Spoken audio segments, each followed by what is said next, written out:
요한계시록 19장 1절에서 16절. 이일 후에 내가 들으니 하늘에 허다한 무리의 큰 음성 같은 것이 있어 이르되 할렐루야, 구원과 영광과 능력이 우리 하나님께 있도다. 그의 심판은 참되고 의로운지라. 음행으로 땅을 더럽게 한 큰 음녀를 심판하사 자기 종들의 피를 그 음녀의 손에 갚으셨도다 하고, 두 번째로 할렐루야 하니 그 연기가 세세토록 올라가더라.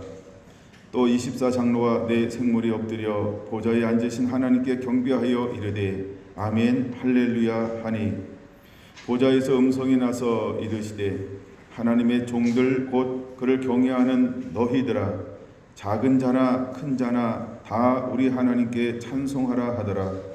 또 내가 들으니 허다한 무리의 음성과도 같고 많은 물소리와도 같고 큰 우레소리와도 같은 소리로 이르되 할렐루야, 주 우리 하나님 곧 전능하신 이가 통치하시도다. 우리가 즐거워하고 크게 기뻐하며 그에게 영광을 돌리세.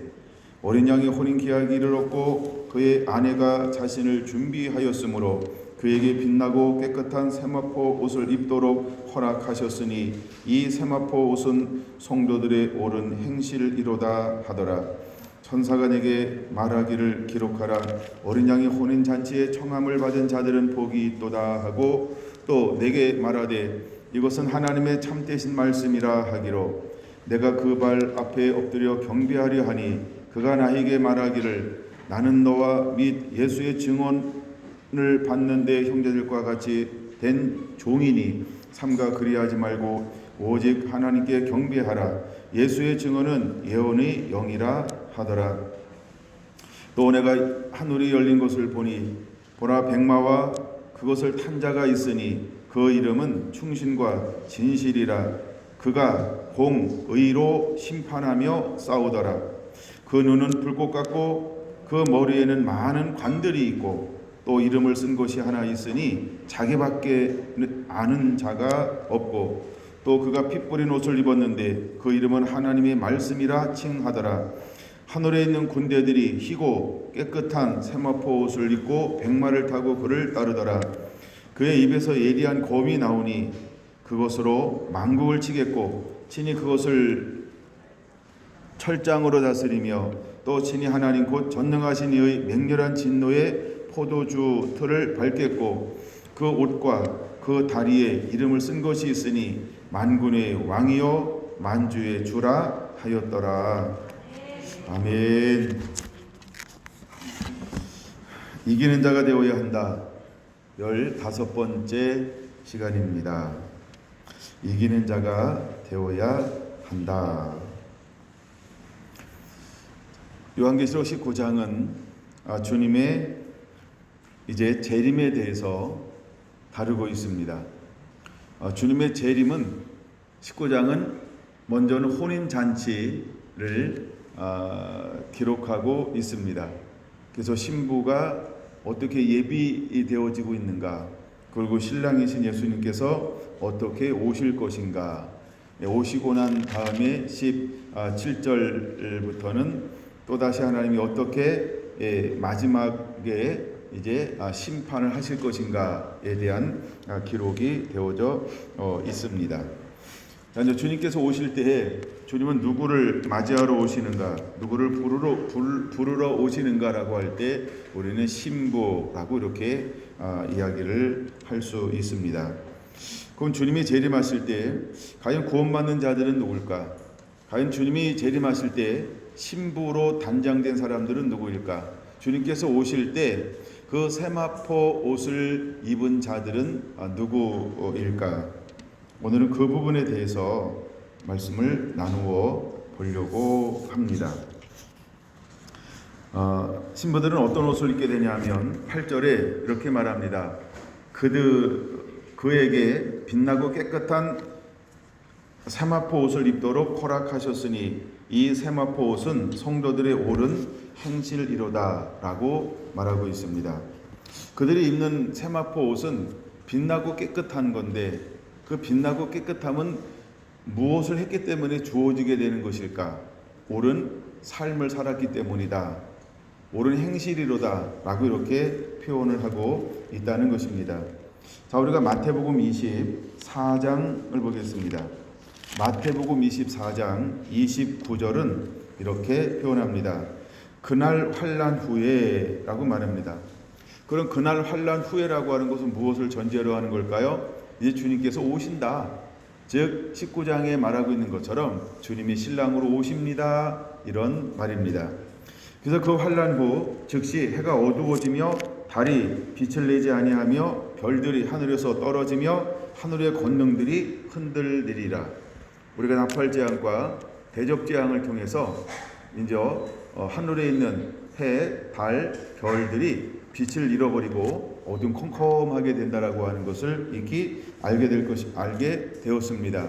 이제 그와 같은 징조가 마태복음 24장 29절에 일어나는 것이죠. 30절 그때에 인자의 징조가 하늘에서 보이겠고, 인자 여기서 말하는 징조는 그분이 오실 백마를 타고 충신과 진실이라는 이름을 가지고, 그 다음에 천군 천사들이 세마포 옷을 입었는데 희고 깨끗한 세마포 옷을 입고 하나님의 군대처럼 그를 따르면서 이 땅에 오심이 기록되어져 있는 것처럼, 그때 땅의 모든 족속들이 통곡하며 그들이 인자가 구름을 타고 능력과 큰 영광으로 오는 것을 보리라 라고 말하고 있습니다.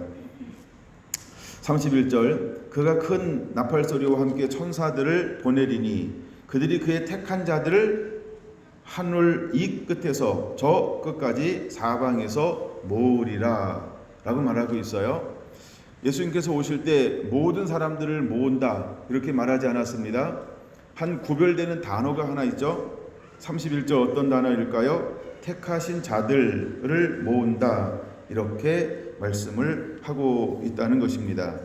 여러분, 택하신 자들은 누구일까요? 주님께서 누구를 택하실까요?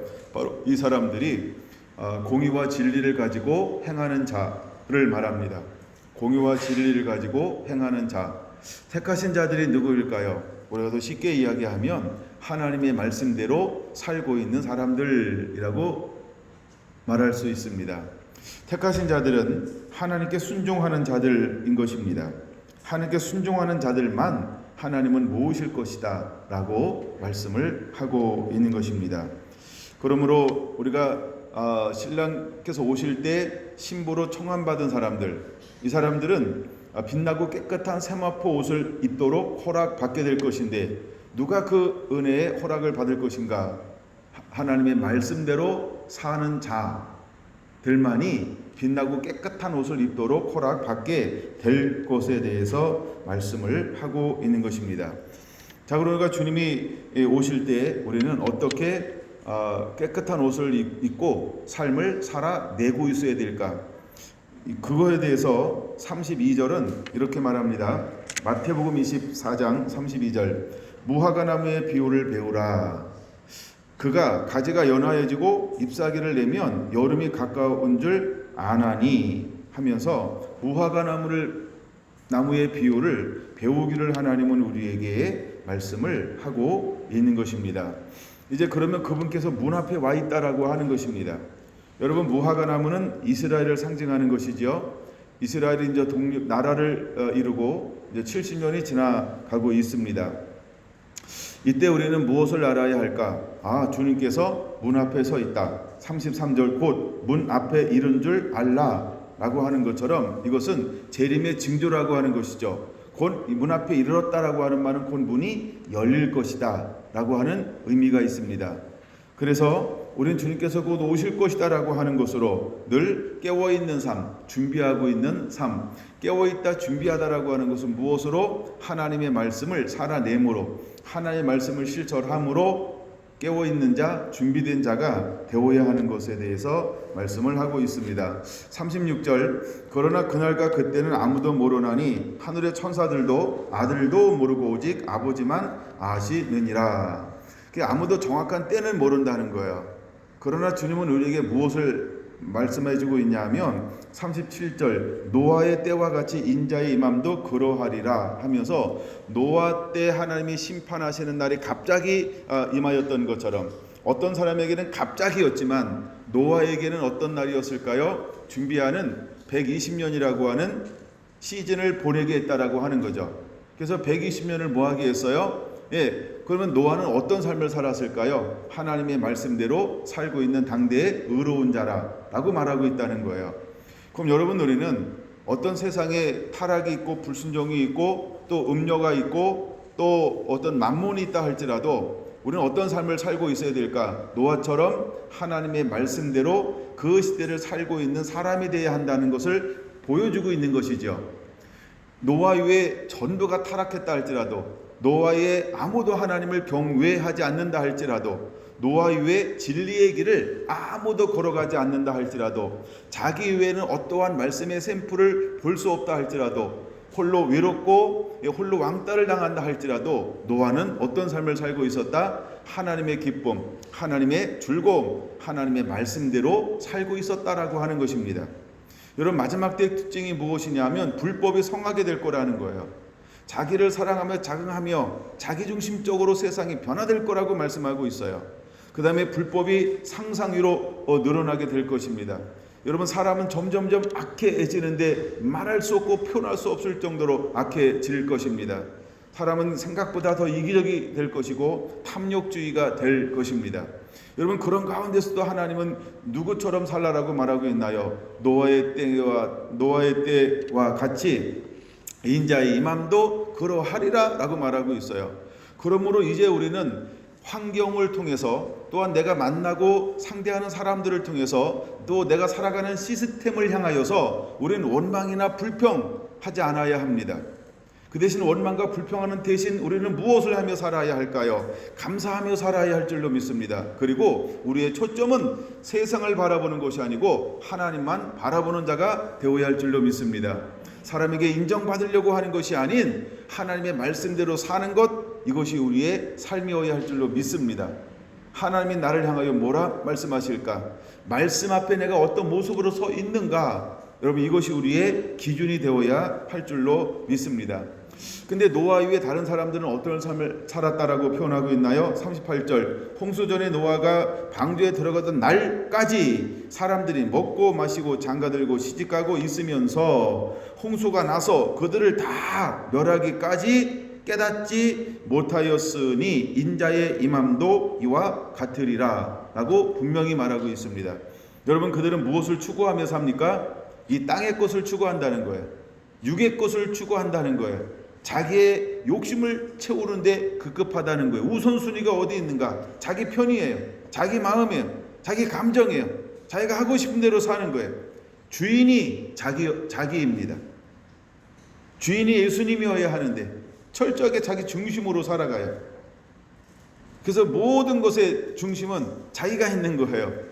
감사도 여유가 있으면 감사하고, 좀 불편하면 감사 안 하고 불평하고 짜증내고 화내고 핑계대고,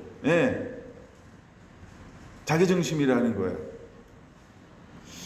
이 38절에 먹고 마시고 장가들고 시집가고 있으면서 이것이 무엇일까요? 그들은 의식주가 삶의 초점이라는 거예요. 의식주가 삶에 초점을 두고 있다라고 말하고 있는 거예요. 그러나 하나님의 말씀으로 살아가는 사람들의 초점은 무엇일까요? 하나님의 나라와 하나님의 의를 이루는 것입니다. 초점이 다릅니다. 그들의 삶의 존재가 다릅니다. 그들의 삶에 행복을 주는 요소가 다릅니다. 여러분, 우리는 다른 것을 분명히 다르게 살아야 합니다. 여러분은 지금부터 서로 성도 옆에 있는 분하고 달라야 합니다. 할렐루야. 서로 다름을 경쟁해야 합니다.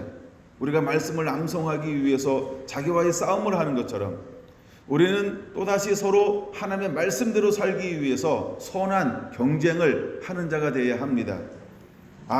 장로님이 이 정도 하니까 나도 이 정도 하면 되겠지 라고 하는 게 아니고 달라야 합니다. 서로가 더 달라야 합니다. 그래서 우리가 서로 선한 경쟁을 하는 자가 되어야 한다는 것입니다. 그것이 깨어있는 것입니다. 그러므로 우리는 깨달아야 할 줄로 믿습니다. 더 나아가 40절, 그때 두 사람이 밭에 있으면 한 사람은 데려가고 한 사람은 버려둠을 당할 것이요. 이것은 무엇을 말하는 걸까요? 한 사람은 심판, 한 사람은 휴거라는 거예요. 신랑이 오실 때 한 사람은 신랑 대신 예수님을 만나는 신부가 될 것이고, 한 사람은 영원히 버림받는 영벌에 처하게 되어질 것이다를 말하고 있는 것입니다. 42절, 그러므로 깨어 있으라. 어느 날에 너희 주가 임하는지 너희가 알지 못함이니라 라고 말합니다. 여러분, 깨어있다라고 하는 게 뭘까? 하나님의 말씀대로 살고 있으라. 이게 깨어있는 것입니다. 하나님의 말씀대로 살고 있으라. 이것이 깨어있는 것입니다. 우리는 깨어있는 자가 되어야 합니다. 43절도 분명히 말합니다. 깨어있어 그 집을 뚫지 못하게 하라 라고 말하고 있습니다. 도적이 언제 올지 모릅니다. 그럼 우리는 깨어 예비하고 있어야 된다는 거죠. 잠자지 말라는 게 아니고요, 방범창을 튼튼하게 해야 합니다. 그리고 그가 못 들어오도록 철저하게 예비하고 살라는 것입니다. 이처럼 우리는 세상에 물들지 않아야 합니다. 세상을 따라가지 않아야 합니다. 우리 마음을 빼앗기지 않는 자가 되어야 합니다. 예비하고 있으라는 거예요. 준비하고 있으라는 거예요. 이것이 깨어 있다라고 하는 것처럼, 여러분, 우리는 말씀대로 사는 자, 초점을 예수님께만 두는 자 되어야 합니다. 내 것을 채우려고 하는 것이 아니고, 여러분, 내 것을 채우려고 안목과 육신과 이생의 자랑에 넘어지는 것이 아닌, 그것을 초월해서 하나님의 나라와 하나님의 뜻을 가지고 살아가는 사마리아 여인 같은 믿음의 사람들이 되기를 예수님의 이름으로 축원을 드립니다. 44절, 이러므로 너희도 준비하고 있으라. 생각지 않은 때에 인자가 오리라 라고 말합니다. 우리는 준비하고 있어야 합니다. 늘 준비하고 있어야 합니다. 아멘 주 예수의 오시옵소서. 이거는 누가 하는 찬양일까요? 준비하고 있는 사람이요. 준비 안 하고 있으면 아멘 주 예수의 오시옵소서 우리가 공동체가 모여서 찬양할 때 그때 한번 부르고 끝날 거예요. 그러나 준비하고 있는 사람들은 어떤 삶을 살까요? 매일 매 순간이 뭐 할까요? 아멘 주 예수의 오시옵소서, 찬송하리로다 다윗의 자손이여 하면서 계속해서 오실 주님을 계속 오시라고 할 겁니다. 여러분, 누가 손님을 집에 청할 수 있을까요? 집안을 청소해 놓은 사람. 언제 어느 때 누가 온다 할지라도 뭐한 사람이 집안을 바로 들어오라고 초청할 수 있을까요? 준비된 사람이요. 여러분, 주님이 오실 때 준비됐습니까? 저도 가끔 손님이 오면 잠깐만요 막 이래요. 잠깐만요 막 이러고 그래요. 여러분, 그러니까 주님을 맞이하는 것은 준비된 사람만이 마라나타 이렇게 할 수 있는 거예요. 주 예수여 오시옵소서 이렇게 할 수 있는 거예요. 이게 준비하고 있는 삶이요, 이것이 깨어있는 삶이라고 하는 것입니다. 여러분, 주님 맞을 준비가 됐나요? 아니면 잠시 기다려 드릴까요? 저 옆에 가서 커피 한잔하고 오세요. 여러분, 준비하셔야 됩니다. 지금 우리가 준비하고 있는 삶을 살아야 합니다. 언제든지 주님이 왔을 때 당당하게 맞이할 수 있는, 그게 준비가 되어진 겁니다. 그럼 당당하다라고 하는 기준, 그분을 내 집에 맞이할 수 있다라고 하는 기준은 다 다르죠. 다 다르죠. 뭐가 다르냐 하면 맞이할 준비가 다른데 정리, 정돈, 청소 상태가 다 다르다는 거예요. 난 이래도 괜찮아. 이거 이래도 괜찮아. 뭐 타는 게 똑같지. 맞아요. 그렇죠? 그러면서 하나님도 우리가 준비한다는 게 다 다른 거예요. 근데 중요한 건 그분을 맞이할 수 있는 준비를 하고 있어야 된다는 거죠. 근데 그 준비의 기준이 무엇일까라고 할 때 그것은 말씀이라는 거예요. 그것은 말씀이라는 거예요. 내가 말씀을 많이 알면 많이 알수록 나는 그만큼 준비해야 합니다. 그러나 내가 비침받은 말씀이 적으면 적을수록 비침받은 말씀 안에서 그만큼 준비하고 있으면 됩니다. 할렐루야. 그러므로 여러분들은 신앙의 정도에 따라, 주님을 만나고 경험한 것, 은혜 받은 정도에 따라 여러분들은 준비하고 있어야 한다는 거예요. 그래서 언제든지 주님께서 오실 때 바로, 그쵸, 문 열자마자 들어오실 수 있도록 잠깐만요 이러면 안 돼요. 맞이할 수 있도록 준비하는 것, 이것이 바로 깨어있고 준비하고 있는 것입니다. 하나님은 우리에게 그런 삶을 살아내기를 원하고 있습니다. 여러분, 45절, 충성되고 지혜 있는 종이 되어 주인에게 그 집 사람들을 맡아 때를 따라 양식을 나눠줄 자가 누구인가? 주인이 올 때 그 종이 이렇게 하는 것을 보면 그 종이 복이 있으리로다. 내가 진실로 너희에게 이르노니 주인이 그의 모든 소유를 그에게 맡기리라 라고 말하고 있습니다. 이것은 바로 이제 우리가 하나님의 사람으로 또한 주의 종이 되어서 어떻게 역할을 감당해야 할 것인가를 보여주고 있는 것이죠. 그 중에 가장 중요한 것이 무엇일까라고 할 때 충성되고 지혜 있는 종이 되는 겁니다. 그럼 충성되고 지혜 있는 종은 어떤 사람일까요? 때를 따라 양식을 나누어 주는 종이 충성되고 지혜 있는 종이라는 것입니다. 그럼 여러분, 우리는 복음 전도자로, 우리는 증인으로, 우리는 빛으로, 우리는 소금으로, 우리는 하나님의 자녀로, 우리가 전도자의 삶을 살아야 하는 하나님의 사람으로 우리는 어떻게 삶을 살아야 할까? 때를 따라 양식을 나누어 줄 수 있도록 준비되어져 있는 하나님의 사람이 되어야 한다는 겁니다. 여러분, 이것은 목사인 저만을 향해서 말하고 있는 것이 아닙니다. 이제 하나님의 자녀된 여러분에게 주님은 동일한 걸 요구하고 있습니다. 그 정도의 차이가 있는 것 뿐입니다. 여러분들도 때를 따라 양식을 나누어 줄 수 있도록 충성되고 지혜 있는 종이 되어야 합니다. 그럴 때 더 많은 사람들을 주님께서 맡길 것입니다. 그럼 더 많은 사람들을 맡긴다라고 하는 것은 무슨 말일까요? 다니엘서 12장 3절에 말하고 있는 것처럼 많은 사람을 옳은 곳으로 돌아오게 하는 자는 하늘의 별과 같이 빛나리라 라고 말하고 있습니다. 예수님의 제자들을 파송하면서 땅끝까지 이르러 내 증인 되라, 그리고 그들을 제자 삼으라라고 했던 것처럼 여러분, 우리 모두는 어떤 사명이 있나요? 복음을 전할 사명이 있는 것입니다. 이 부분은 그것을 말하는 것입니다. 하나님이 누구에게 더 많은 영혼들을 붙여줄까요? 누구에게 더 많은 영혼들을 붙여주고 추수하게 할 것인가라고 할 때 충성되고 지혜 있는 종이 되어서 때를 따라 양식을 나눠줄 수 있는 사람에게 하나님은 붙여주게 될 것이다 라고 말씀을 하고 있는 것입니다. 더 나아가 25장 1절 이렇게 말합니다. 그때에는 언제를 말할까요? 재림을 말하는 거죠. 그러니까 주님께서 오시는 것입니다. 이건 재림을 말하는 거예요. 우리가 25장을 잘 아는 것처럼 25장은 열처녀 비유인 것입니다. 우리는 무엇을 준비하고 있어야 할까? 4절 이렇게 말합니다. 슬기 있는 자들은 그릇에 기름을 담아 등과 함께 가져갔더니 라고 말합니다. 그러니까 슬기 있는 자들은 그릇에 기름을 담아 등과 함께 기름을 가져갔다라고 하는 것입니다. 우리가 이미 살고 있는 삶만을 말하는 것이 아닌 무엇을 더 가지고 있어야 되냐면 기름을 가지고 있어야 한다라고 말하고 있는 것입니다. 13절 그런즉 깨어 있으라 너희는 그날과 그때를 알지 못하느니라. 그럼 우리가 무엇으로 깨어 있어야 할까? 여기서 말하는 기름이라고 하는 것은 무엇일까? 바로 이것은 하나님의 말씀대로 살아가는 옳은 행실이라고 하는 것입니다. 여러분, 우리 등은 우리의 삶입니다. 너희는 세상의 빛과 소금이니 마태복음 5장에 말하고 있는 것처럼 하나님은 우리가 하나님의 자녀들은 우리가 예수님을 임금과 구주로 모셔드리는 동시에 우리는 하나님의 자녀가 된다라고 말씀하고 있습니다. 그럼 우리는 어떤 삶을 살아야 할까요? 빛을 발하는 삶을 살아야 합니다. 그럼 빛을 발한다라고 하는 것은 무엇일까요? 하나님의 말씀대로 사는 것을 말합니다. 여러분들은 하나님 말씀대로 사는 자가 되어야 합니다. 이것이 바로 성도들의 옳은 행실이라고 하는 것입니다. 마태복음 5장에 나오는 것, 너희는 세상의 빛이라고 할 때 빛은 빛의 착한 행실을 보고 많은 사람들이 주께 영광을 돌리고 돌아올 것이다라고 말합니다. 그러나 빛이라고 하는 것은 착한 행실, 즉 하나님의 말씀대로 사는 삶을 이야기하고 있는 것입니다. 성경 한번 두 개만 적어 놓으세요. 잠언 13장 9절입니다. 잠언 13장 9절, 그 다음에 24장 20절입니다.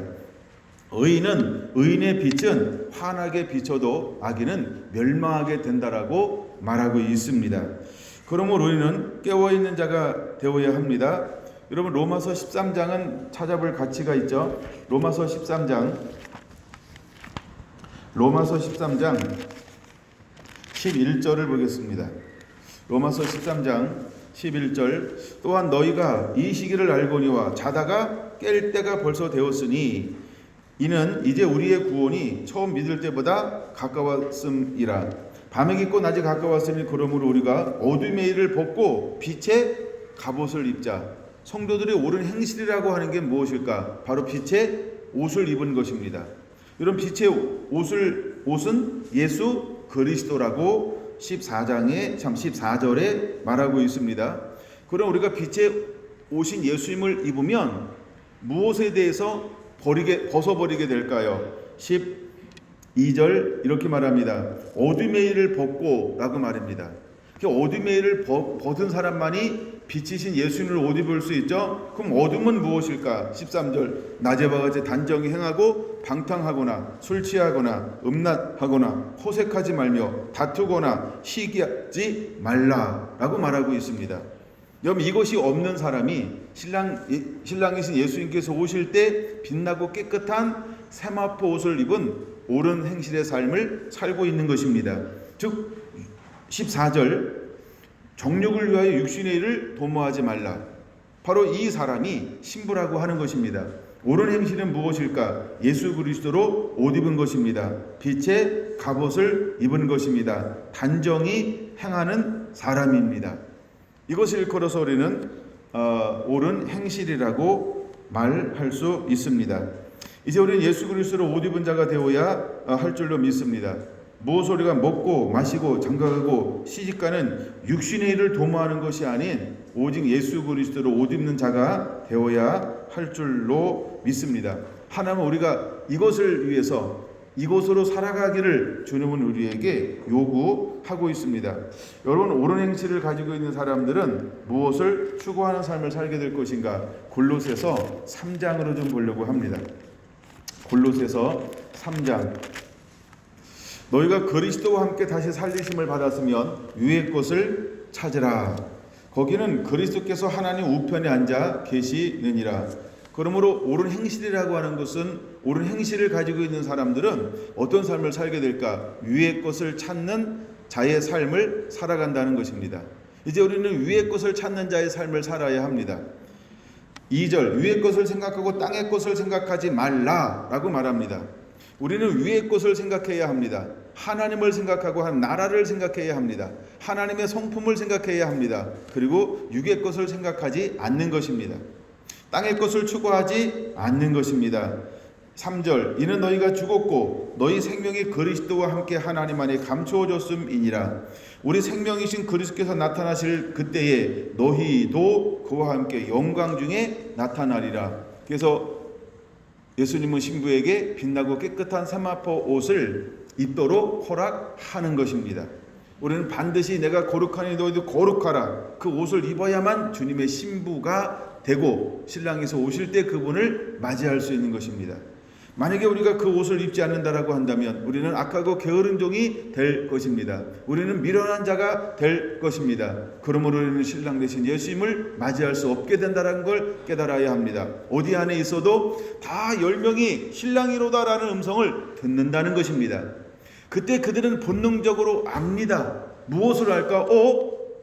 내가 옳은 행실을 온전히 입지 않았는데 내가 내 청소를 다 해놓지 않았어. 내가 집안 정리를 해놓지 않았어. 다시 말합니다. 내가 다 회개하지 않았어. 아직도 회개할 게 남았는데 어떻게 큰일 났다. 잠시만요. 내가 회개하고 올게요. 그분을 맞이할 수 없다는 것입니다. 그분을 맞이할 수 없다는 것입니다. 여러분, 우리는 매일매일 이제부터는요 깨끗한 삶을 살아야 합니다. 순종하는 삶을 살아야 합니다.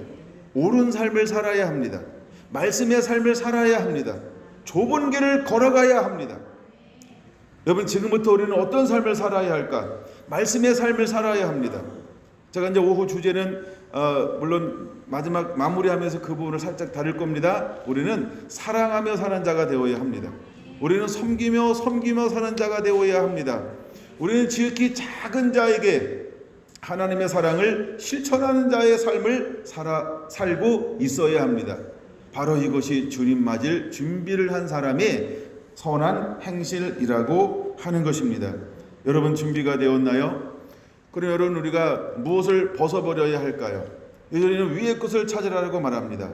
우리가 주님을 맞이하기 위해서 우리 삶 속에서 무엇을 다 벗어버려야 할까요? 골로새서 3장 5절은 이렇게 말합니다. 땅에 있는 지체를 죽이라고 말입니다. 여러분, 땅에 있는 지체의 대표적인 5가지가 무엇일까요? 첫째, 음란, 부정, 사욕, 악한 정욕, 탐심, 탐심은 우상 숭배이라 말하면서 이 5가지를 죽이라 라고 말하고 있습니다. 이제 주님께서 오실 때 깨끗한 세마포 옷을 입고 있는 사람들은 실제 어떤 삶을 살고 있을까요? 이 5개가 멀리 떠나갔습니다. 내 삶 속에 없어요. 내 집에 없어요. 내 가정에 없어요. 이 5가지를 가지고 있으면 그분이 바로 오실 때 잠깐만요 하고 청소해야 합니다. 기다려주세요. 준비가 안 됐어요. 5분만 기다려주세요 라고 이야기해야 합니다. 왜? 이것 가지고는 주님을 맞이할 수 없다는 거예요. 여러분, 에덴 동산에서 주님이 걸으시는 발자국 소리를 듣고 아담과 하와는 숨었다는 것입니다. 왜 숨었을까요? 두려워서 숨은 겁니다. 본능적으로 아는 거예요. 내가 준비되지 않았음을 본능적으로 아는 거예요. 내가 그분을 맞이할 수 없다는 것을. 무엇 때문에 그를 맞이할 수 없다고 스스로 판단했을까요? 벗었으므로 부끄러워하여 숨었나이다. 그냥 아는 겁니다. 내가 벗은 것을, 부끄러운 것을, 내가 죄 가운데 있는 것을, 또 온전히 회개하지 않은 상태인 것을 자기가 아는 겁니다. 그래서 나중에 19장에 볼 겁니다만 두려워하는 자들과 라고 말합니다. 두려워하는 자들이 누굴까? 10처녀 중에 미련한 5처녀와 같은 사람들을 말하는 것입니다. 그들은 준비가 안 된 상태에서 주님이 오기를 기다리고 있는 거예요. 그러나 실제로 주님이 오시니까 내가 준비가 안 됐는데 그분이 오셨네? 그걸 그냥 본능적으로 아는 것입니다. 어쩌면 성결한 교회 안에서 이런 사태를 맞이한다. 그때 가면 늦습니다. 아직 기회 있을 때 회개하시기 바랍니다. 아직 기회 있을 때 벗어 버리시기를 바랍니다. 다시 한번 5절을 볼까요? 첫째, 음란. 두 번째, 부정. 셋째, 사욕. 넷째, 악한 정욕. 그 다음에 5번째, 탐심. 이거 안 된다는 거예요. 혹시라도 고개 내민 것만 있어도 밟아버리세요. 이게 긴가민가 그러잖아요. 그럼 기야. 그거 버리세요. 저한테 묻지도 말고 버리세요. 그건 상담 안 해도 돼. 헷갈린다 그러면 그냥 그건 죄입니다. 목사님 이거는요. 그러면 그건 죄예요. 그쵸? 이해하셨죠? 5가지가 나한테 묻지도 말라 이 말이에요. 일단 묻는다 이 말은 먼저 제가 헷갈리는 거거든요. 아니면 헷갈리는 걸 뭘 가지고 있으려고 그래. 명확한 것만 가지고 있어요. 명확한 것. 그럼 명확한 게 무엇이냐? 12절 보겠습니다. 12절 12절 하나님이 택하사 거룩하고 사랑받는 자처럼 시작. 긍휼과 자비와 겸손과 온유와 오래 참음으로 옷 입고. 여러분들은 5가지를 철저하게 버리고 5가지로 옷 입고 써야 합니다. 그럼 내가 가지고 있는 것이 이 겸손과 긍휼과 자비와 겸손과 온유와 오래 참음의 옷이 아니면 다 벗어버리세요. 아멘. 다 벗어버리시길 바랍니다. 여러분 안에 긍휼이 있습니까? 여러분 안에 긍휼이 반드시 있어야 합니다. 1번 참고 2번 참고 3번 용서하고 4번 간용하고 5번 내가 손해보고 계속 긍휼히 여기는 거예요. 그럼에도 긍휼히 할렐루야. 등쳐먹어도 긍휼히, 속여도 긍휼히, 날로 먹어도 긍휼히, 긍휼히 여길 줄 아는 게 우리가 긍휼의 옷을 입고 있어야 됩니다, 여러분. 아멘. 그 다음에 2번째 뭐라고요? 자비를 베푸는 거야. 아이고 그래, 아이고 그래, 자비를 베푸는 거. 자비를 뭘 베푸라고요? 끊임없이 자비를 베푸세요. 자비를 베푸세요. 3번만 해봐라 그냥 이러지 말고 4번도 하고 7번도 하고 8번도 할 줄 알고, 그렇죠? 7번 하고 끝 그러면 안 되고, 그 다음에 10번, 주님도 10번 했으니까 나도 11번도 할 줄 알고 12번도 알고, 긍휼도 자비도 계속해서 우리가 간용을 베풀어야 돼요. 긍휼을 베풀어야 돼요. 자비를 베풀 줄 알아야 돼요. 할렐루야. 겸손, 나보다 남을 낮게 여기는 거예요. 나보다 남을 낮게 여기는 거예요. 할렐루야. 그래 네가 더 나보다 나아. 아멘. 내가 좀 그 사람보다 못나면 뭐가 잘못되나요? 한 개도 없죠.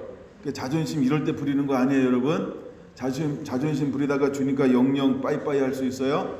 자존심 내려놓고 겸손하셔야 됩니다. 겸손하셔야 합니다. 겸손하셔야 합니다. 겸손하는 게 겸손. 그냥 내가 좀 손해봐도 너 잘 되라. 내가 해도 너 잘 되라. 늘 여러분 그분들을 향해서 우리가 상대방을 향해서 섬기는 자가 되어야 합니다. 아멘. 우리가 진리와 타협하지 않는 선에서는 모든 걸 내어줄 수 있어야 합니다. 할렐루야. 그러니까 제가 가끔 얘기하잖아요. 목회만 건들지 마세요. 나머지는 다 민원 청구 들어줄게 이러잖아요. 그렇죠?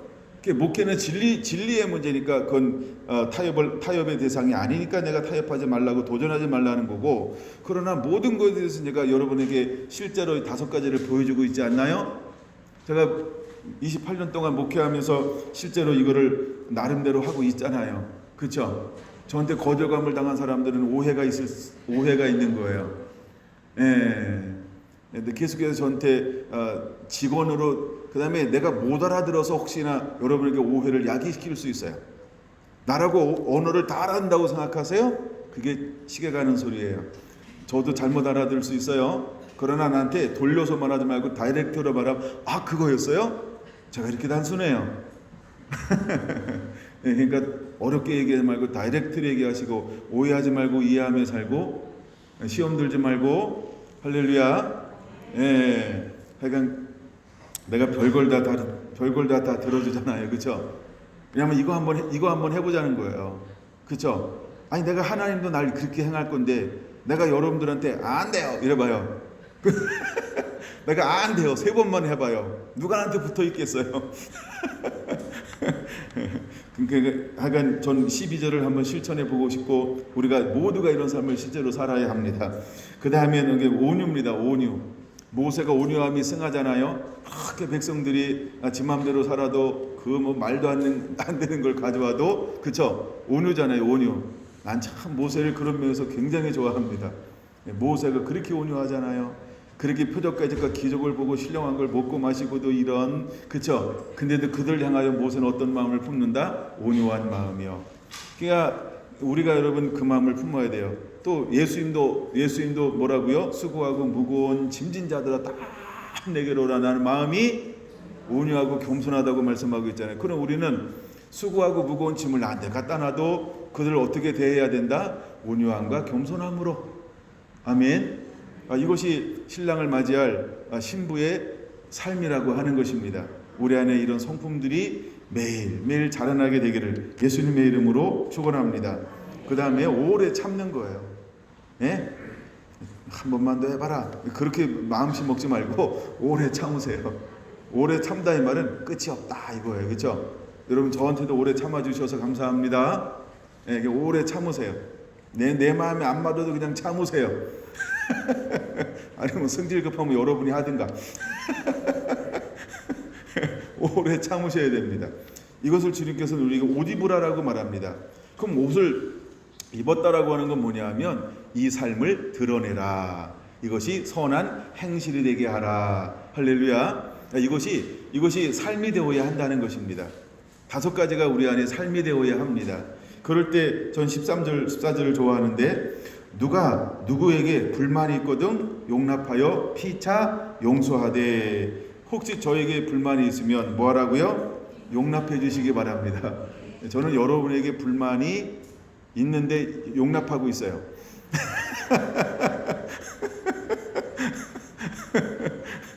그 다음에 주께서 너희를 용서하신 같이 너희도 그리하고. 여러분은 용서를 몇 번이나 받았나요? 우리가 회개할 때마다 주님은 나를 용서해 주죠. 그럼 여러분들도요, 회개하든 회개 안 하든 그냥 우리는 앞서가야 돼. 용서 이렇게 돼야 돼요. 이것이 우리의 성품이 되어야 합니다. 요것만은 안 돼. 제가 객기 부리다가 굉장히 혼난 적이 있었거든요. 그러니까 고집 피우면 안 돼요. 그래서 제가 그걸 통해 깨달았어요. 삐지면 내 손에다. 삐지면 뭐라고요? 내 손에다. 용서하지 않잖아요. 나만 힘들어. 그렇죠? 용서 안 한 인간은 잘 살잖아요. 편안하게. 근데 용서 안 하면 내가 얼마나 힘들고 어려운지 몰라요. 여러분들이 서로 용서하시고요. 14절 같이 읽을까요? 시작. 이 모든 것 위에 사랑을 더하라. 이는 온전하게 매는 띠니라. 그러니까 결국은 이 12절부터 13절은 무엇으로 하라고 하는 얘기예요? 사랑으로 행하라는 거. 사랑은 뭐예요? 아낌없이 주는 나무. 그냥 아낌없이 주는 거예요. 내가 무엇인가 얻으려고 하니까 그래도 요 정도만 해주면 내가 다 해줄게. 그러니까 요 정도라는 기준을 아예 없애버려야 됩니다. 그냥 무조건이야. 예, 무조건이야. 그렇죠? 예, 무조건입니다. 할렐루야. 그런 사람들이 되기를 바랍니다. 그럴 때 15절이 임하는 거예요. 그리스도의 평강이 너희 마음을 주장하게 하라. 너희는 평강을 위하여 한 몸으로 부르심을 받았나니 너희는 또한 감사하는 자가 되라. 할렐루야. 그래서 내 마음에 언제나 뭐가 있어야 된다고요? 평강이요, 평안이요, 샬롬이요. 그냥 매인 게 없는 거예요. 얽힌 게 없는 거예요. 예? 내 안에 꺼리낌이 없는 거예요. 내 안에 뭔가 상한 게 없는 거예요. 내 안에 꺼리낌이 없어요. 내 안에 불편함이 없는 거예요. 평강이요. 평강이 내 마음에 주장해야 돼요. 내가 뭔가 장로님한테 마음이 상한 게 있잖아요. 그럼 장로님 볼 때마다 되면 어떨까요? 불편해. 그렇죠? 그때는 얼굴이 아니고 뭐라고 불러야 돼요? 아이고 이 화상 막 이래야 돼요. 아, 또 만났네. 나 안 가요. 나 싫어. 장로님 온다고요? 그럼 나 안 가. 왜 그럴까요? 뭔가 내 마음에 걸리는 게 있으니까. 같이 있으면 뭐 하니까? 불편하니까. 그런 거예요. 여러분들이 평강의 마음이 주장하게 해야 합니다. 할렐루야. 할렐루야. 우리가 사랑하면 이것이 바로 신부가 입는 선한 행실의 옷이라고 하는 겁니다. 하나님이 우리를 통해서 무엇하기를 원할까? 그 신부의 삶을 통해서 무엇 해내기를 원할까? 16절입니다. 16절은 제가 골로새서만 다룰 때 4단계로 나눌 때 4단계, 즉 신부의 삶이라고 저는 말씀을 나눕니다. 4단계 16절은 무엇일까요? 우리가 그런 삶을 살 때 하나님 우리에게 어떤 일을 부어줄까? 첫째가 뭐냐면 그리스도의 말씀이 너희 속에 풍성히 이루어지게 만듭니다. 그게 하나님의 나라가 내 안에 있어요. 그래서 아버지의 마음이 내 안에 있어요. 그래서 때를 따라 양식을 나누어 줄 수 있어요. 그 시에 맞는 그 말을 할 수가 있어요. 모든 것을 하나님의 말씀으로 풀어낼 수 있고 섬길 수 있고 포용할 수 있고 또 행할 수 있어요. 왜? 그리스도의 말씀이 내 안에 풍성히 거하는 은혜를 하나님이 부어주니까요. 여러분 이 은혜를 누리게 되기를 예수님의 이름으로 축원합니다. 그 다음에 두 번째, 모든 지혜로 피차 가르치며 권면하는 놀라운 은혜와 은사를 하나님께서 허락하신다는 것입니다. 그래서 가르치고 권면하게 한다는 거예요. 가르치고 권면하게 한다는 거예요. 뭘 줘가지고요? 모든 지혜로요. 모든 일을 행할 때 하나님은 하늘의 지혜를 우리에게 허락해 주셔서 가르치고 권면하게 한다는 거예요. 그를 바른 길로 인도한다는 거예요. 생명으로 인도한다는 거예요. 영혼을 전도할 수 있다라고 하는 거예요. 할렐루야. 여러분에게 이런 가르침 은사가 임하게 되길 원합니다. 이게 오중직임이죠. 권면의 은혜가 임하게 되길 원합니다. 권면은 상담도 하는 겁니다. 그래서 상담하고 길을 보여주는 거예요. 진리를 보여주는 거예요. 잘못된 것들을 교정해서 진리 가운데 갈 수 있도록 만들어주는 거예요. 이게 권면이죠. 예, 그래서 하나님은 우리에게 모든 지혜로 피차 가르치며 권면하는 그 은혜를 부어주기를 원하신다는 거예요.